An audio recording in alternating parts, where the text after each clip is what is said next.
Hey, it's Michael Angelo Caruso. This is the Talk to Me podcast. I'm glad you're with us today. We have Meredith Elliott Powell. How are you, Meredith?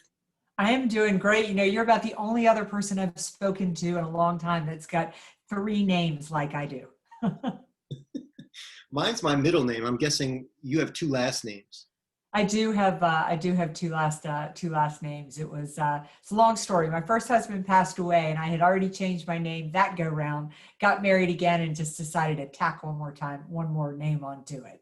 Yeah, I always think it's tough when tougher on women, this whole name changing thing, changing identities, and especially if you're a professional speaker and an author, and now you're kind of stuck with that. It's on 6 books, I Yes. understand, or maybe. Yes, it was yeah. And that's it. You know, my given name is Meredith Collier McShane. And I was laughing the other day because I thought, wow, I haven't used any of that in so long.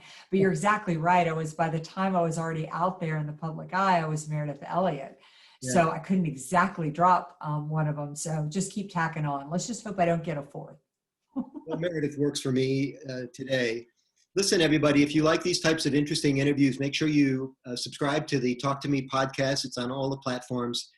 And of course, you can watch the video version of this interview on YouTube at the YouTube channel. Subscribe to that as well, and you'll be notified of new videos. Meredith, you and I have a lot in common, even though we've never spoken before today. We're both in the speaking business, and our world changed drastically in mid-March, and we are going to be the last ones to go back to work, man. Yeah, I would definitely say that. I imagine that just like me, you were looking at a really great 2020, super excited about the first quarter of the year. And then that week of March 9th, I mean, everything changed. I think like a lot of the country, we experienced the fact that, you know, our schedules, disappeared. But unlike a lot of people, I mean, the way we make a living disappeared right with it. It was definitely scary times. Yeah, I've struggled with it a bit. I'll tell you more about that in a second. Were you out during that week in March when the wheels started falling off the wagon? Yeah, I had just spoken on a Saturday morning in Austin, Texas, and I was due to speak Tuesday in Austin. So I was just going to stay in Austin for the weekend. Yeah. And I was speaking for Caldwell Banker on that Tuesday morning, and they called and said, we're going virtual. And I was in shock. I have to tell you, I was just in shock. Yeah. My gigs were canceling in real time. And then, of course, we all went into the vortex there where some gigs would be rescheduled, Yeah. some would be canceled, and many would go virtual. And that was a huge change. And I know this is a subject that's near and dear to your heart because you have a new book coming out on change. It's called Thrive. What's the complete title? Thrive, turning uncertainty to competitive advantage, really learning how to use uncertainty as opportunity. Yeah, great. This is primarily a business book, yeah? Yes, definitely aimed at leaders and closely held and family-owned businesses. Okay, very good. We'll talk more about that in a bit. So what do you make of this change of people climbing inside themselves, hibernating? I remember reading Faith Popcorn years ago. Do you remember that name? Oh my gosh, yes, I do. I hadn't thought about that in a long time. Talk about an unusual name. I think Yeah, it's a real name. I don't know. But yeah. she invented this term cocooning, Hmm. which is essentially what everybody's had to do. Do you think that virtual is going to be with us forever now? I mean, everybody got a crash course in Zoom, and it seems like to some extent we're comfortable with it. Yeah, I think that it's going to be like most things that that happen during times like these. I mean, you can look back through history and look at like, for anybody who lives in the United States, look at the Civil War or World War I or the Great Depression of the 1930s or even the gas crisis of the 70s. Some things happened that changed us for the long term. So I think there will be parts of this that stick. Yeah. But the thing that I love about us is that at the end of the day, we're human beings, we're creatures of connection. And as much as Zoom and technology and things are working, I believe in my heart that there's a part of us that can't wait to get back to live and to hug our friends and to sit in a room and experience people face to face. Yeah, maybe we'll have both. I remember a big Yeah. change in the book industry was when Amazon started taking it, and people were, bemoaning the death of brick and mortar bookstores, and everybody thought it was going to be either, 0 or 1. Nobody ever thought about the hybrid, which is what we have now. You can still find a bookstore pretty easily. Yeah. Yeah. It's that way with, it really is that way with most things. And, the thing that I feel like happened in March, I mean, I don't know about you, but this cracks me up to even think about my first virtual event. I mean, there I was sitting in my little Macintosh, my little Apple computer with I thought I was really high tech because I had, a virtual background, but I wasn't standing up. I certainly didn't have a studio. I didn't do anything correct around lighting. I didn't understand how to engage an audience. You get this level of disruption, and I feel like we've all gotten a PhD since March. I mean, it just kicked us into overdrive to learn and grow and change. And I think as a society, as people and as business owners, not that we need COVID, but we need disruption to throw us to another level. Yeah. Everybody says change is good, but I don't think they believe it for a second. A lot of people have to be euchred into change. Yeah, yeah. I've been talking about going virtual for years and I hadn't done a thing about it. But boy, the moment this hit, I was looking at an old to-do list I had and all these goals I'd had for like 2018.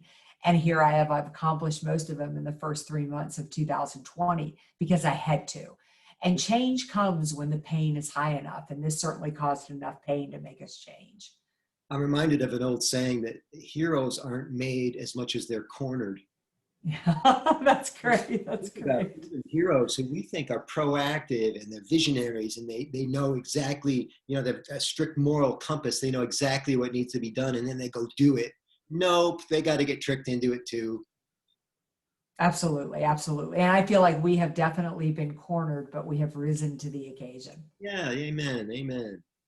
Um, so you've got 6 books. Let's kind of work the chronology here because you had 6 books on your way to the 7th, which is Thrive, correct? Yes, that's exactly right. So I've written about, I really started out writing a lot more about sales, which is how I got in to the industry, helping people really learn to love the word and embrace the word of sales and learn to do it in a way that's comfortable for them. Yeah. But along the way, I really got into leadership and business growth. I'm a certified strategist by training, really helping people figure out how to take their business to the next level. And some of that is tactical and some of that is people oriented. And I tend to write about both. You pick all the hard stuff, man. Hot sales, change. You should do easy stuff like chocolate, how to get people to like TV. Right, right, right. And your work has been featured in Forbes and Fast Company, Investment News, Investment Banker, and others. Congratulations on all your success. I want to talk about specific types of change in society. This is a very interesting time right now. There's a lot of I think change needs to be communicated. And I think a lot of times we don't communicate very well. I'm thinking right now of civil unrest in cities across the fruited plain. I'm thinking about the misinformation of COVID and how we got, and to be fair, none of us alive today have been through a pandemic. So you got to cut people a few excuses. But we're just back and forth all the time on what the right thing to do is. Leadership doesn't seem to want to listen to counsel. The council's got their own microphone. What do you make of all this? We're supposed to be the best educated society of all time. Why is there so much confusion? I think it is so simple, not easy, but I think it's really simple to know why there's so much confusion. And it comes down to communication. I mean, I think communication is the most important skill you need in times of uncertainty and crisis. I look at the civil unrest. I look at the, the protests. I look at the anger on both sides of the aisle. And it comes down to me to one thing. People feel out of control. And the reason they feel out of control is not because they want guarantee or certainty. It's because they're not clear as to what's going on. So as a leader in times of uncertainty, you can apply this to your own business. You can't stand up and tell people that things are going to be this way, or you can guarantee them a job, or that we're all going to be okay, because that's just not true. But what you can do is be as transparent as possible with people. Do 2 things. Number 1, tell them what you know and what you don't know. And the second is give them a role in helping you. People want to help, the United States, Europe, the world find a vaccine, the world recover. People want people to get along, but nobody is stepping to the plate and leading us through that by being brutally honest with us. And the second is giving us a role. It reminds me of when JFK said, President John F. Kennedy said, "Ask not what your country does for you, but what you can do for your country." I mean, that's an example of starting to empower people. Yeah. And you take the war effort of World War II. Everybody had a job, even if you were laid off during the Great Depression. They had you building the Blue Ridge Parkway or working in our national parks. Women went to work in the factories. Everybody had a role, and we just don't have that right now. So all this angst is coming out in people, and it's lashing out. And I think it's simply because we feel out of control. So two things, this out of control and the fact that we're not all rowing at the same time in the same direction. In World War II, there was more, I think, a sense of community that's missing today. That today, in the land of the free, everybody's got an opinion. They're all equal. We're all our own publishing company now, on social media. All opinions are just as well informed. I'm being facetious on every one of these points. Yeah. How do we balance that? How do we balance this idea of control with the fact that I think some people cannot reconcile the fact that they're in control when they feel like somebody is controlling them. This is the thing with the civil unrest in Portland. They feel like a police control them, and so the police have to be defunded. To me, I don't completely understand the logic, but it's very much a control issue, don't you think? I do think it's a control issue. I mean, here's really what I think is that people in essence want a positive and a good outcome. I think that most people, if you take Portland, if you would say, I could have you vote one way or the other, you could see the businesses in the downtown of Portland destroyed or not, which side would you choose? Yeah. And people would say, well, I don't want the businesses or downtown Portland destroyed, right?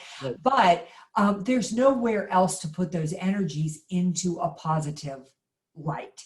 And that's what I'm saying is, and don't get me wrong, because I am really not being political on this, other than to say, I think we are equally void of leadership everywhere, because nobody's trying to bring us together. Everybody's trying to divide us and get us on their side. And leadership may sound too simplistic, but most people want to help run towards a cause and want to be a part of something that is productive rather than destructive. But if you don't have leadership providing that format, then that just isn't going to happen. Now, and I also don't want to paint it like it's going to be easy. I mean, you can go back to Abraham Lincoln, who certainly provided a very kind and cohesive leadership, in the sense that he was brave enough to try to bring the North and the South back together. It's not that everybody's going to agree, and it isn't that there's not going to be violent outbursts around it, but you get to a message that ultimately, through resilience and longevity, is going to bring people back together, and we just don't have that right now. Yeah. So I think one of the problems with uncertainty is the emotions, the negative emotions that are attached to it. Like, for example, fear. Mm-hmm. You can use the election as an example. You can use COVID as an example. If you fear bad things happening, then the uncertainty takes a new level of concern for you, right?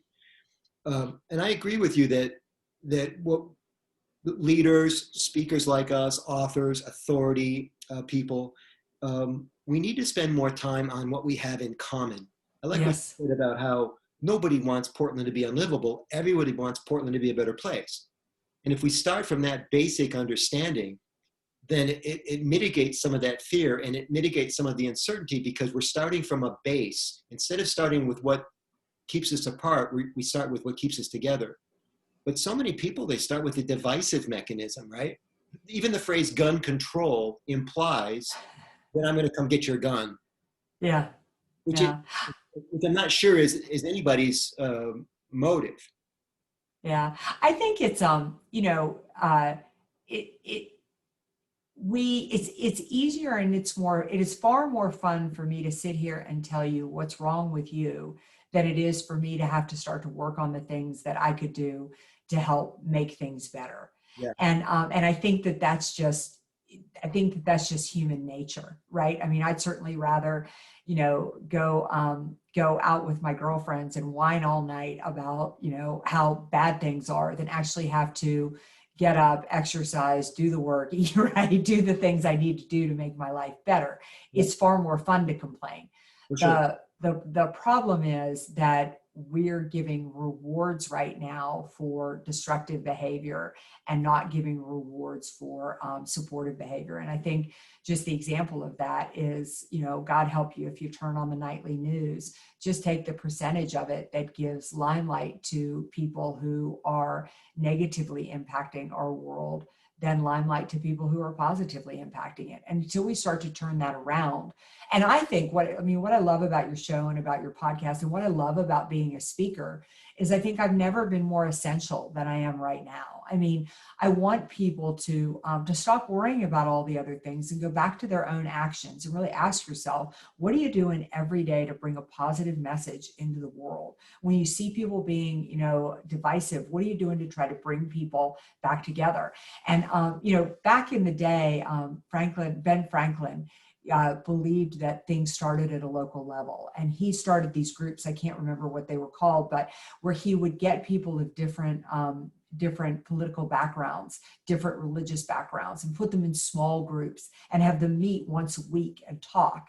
And the reason was because if I was talking to you one-on-one and you were politically, religiously, economically, and from a different, socioeconomic background than I was, by connecting face-to-face and talking, that anger and fight just couldn't be as strong. Yeah, I'm imagining you completely differently now. Meredith Elliott Powell, Essential Services. That's right. That's right. There's a reason. Let's go to this thing about giving people a role. And I think here's the problem, that so many of these people that have these messages, they have their own agendas. They're not really as interested they're more interested in their personal or corporate agendas than they are in moral authority, doing the right thing. Think about the media within an election year, Meredith, and how the media knows that even if it's going to be a landslide, they would never project that. Right. It's not good news. They find whatever poll they need to find. I read this, a journalist reported it behind the scenes. He said, this is how we work. That we're looking to make it look like it's close, even when it's not close. And I don't know what's going to happen this year. But that's an example of the media having an agenda to sell newspapers or to get clicks or to get views. And so they're much more interested in that than I think they are in communal policy and doing the right things by people. We see this in corporations too. Yeah, it's what I love about living in a capitalist society, is the fact that that's a great short-term strategy, but we can see that the ratings and things of news over the years and the level to which they've fallen, and the fact that people are turning to other places to get their news and information now, because by doing that, the news has completely eroded their trust. People don't believe in them. They don't believe in what they hear. I'm fascinated in the last couple of years just by the circles in which I run. People who were vehemently attached to either their liberal or their conservative stations, who have lost faith in those newscasters and in those programs just based on what they've been hearing in the last few years. So I say have at it. Go ahead, do whatever you need to do to drive your ratings, to make your money. I mean, look at the fall of GE. I mean, I just finished reading Lights Out for the end of GE, and it was those practices that took GE down. So the beautiful thing about capitalism is that it works itself out. We may be a little slow as a society, Yeah. but we figure it out in the long run. I mean, I have faith right now that as bad and as ugly as things are, we're going on a journey, and eventually we all turn around. Aren't you seeing more and more people starting to look at each other and go, I don't care what your beliefs are. I am just so tired of this ugliness. Yeah. And we're going where we go to make the changes we need to make. Yeah, and I agree that we're sometimes slow on the uptake. I mean, think about people that are leaving, say, traditional news platforms in favor of Twitter, for example. There's a lot of misinformation on Twitter as well. And Mhm. some of that stuff's not even vetted. At least the other stuff Right. is totally vetted. But I'm with you. I think that we eventually figure things out. Sometimes we have to bumble and stumble, embarrass ourselves a little bit. Um, what tips do you have for people in coping with uncertainty and change? And what are some things that people can expect to see in your book that would help them? Oh, I'm so glad. I'm so glad that you asked, because there's just a couple of quick things that I would love to see people do in their personal lives, or even do as owners of businesses, that I think are very, very powerful. And again, they're based on research that I did for the book, based on businesses that have been in business since the late 1700s, early 1800s, that are still in business, thriving today. So I didn't just pull these ideas out of nowhere. I mean, they're based on studying companies that have gotten there. So the first thing is, you have to have a relentless vision. You've got to be clear on where your company and where your life is going to be a year from now. I call this a positive point. And it's kind of based on the fact that, if you go on a whitewater rafting trip and the river's really high, if you spend any time with a rafting guide, he or she will spend some time talking about the rocks, the high water, and the downed trees, but they'll spend 3 times as much time focusing on where the raft needs to wind up. And they'll explain that to you and tell you it's because if they focus too much on the rock, you'll hit the rock. If they focus on where the boat needs to go, it's where you'll need to go. So right here, every morning, these are my note cards that have my positive point. This is what I want my life and my business to look like a year from now. I read them every morning. I read them at lunchtime, and I read them again before I go to bed. I want my mind to be filled with where I'm going, because what you focus on expands. I tell so many of my clients, write down everything you're worried about, everything you're afraid about. Well, who's going to win the election, where this country is going, what's going to happen with civil unrest, do I have enough money to pay my bills? Dump all that out. And then I want you to divide it into 2 piles. What can you control and what can't you control? And then you focus your time and your energy on what you can control. Success is not logical. I've done enough research about it, and it doesn't make sense. I can't pick 100 people and pick the 2 that are going to make it, because it has nothing to do with energy, time, resources, or luck.